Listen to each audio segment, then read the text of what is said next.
Praise the Lord. प्रभूची स्तुती असो. यावेळेस आपण लुकृष वर्तमान 6 अध्याय 36 वचन आपण वाचणार आहोत. जसा तुमचा पिता दयाळू आहे तसे तुम्हीही दयाळू व्हा.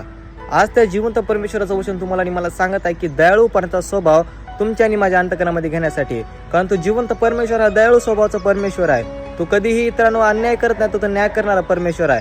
तोच परमेश्वराचा स्वभाव दयाळूपणाचा तुम्हाला आणि मला आपल्या अंतकरणामध्ये घेण्यासाठी सांगत आहे, जेणेकरून त्या ख्रिस्ताची ओळख आपण आपल्याद्वारे इतरांपर्यंत पोहोचणार आहोत. आज आपण दयाळूपणाचा स्वभाव आपल्या अंतकरणामध्ये घेऊया, तर जिवंत परमेश्वरासारखं दयाळू होऊया, जेणेकरून आपलं जीवन देखील आश्रित होणार आहे आणि आपल्या जीवनाद्वारे त्या जिवंत पित्याचा गौरव झाल्याशिवाय राहणार नाही. प्रार्थना करूया.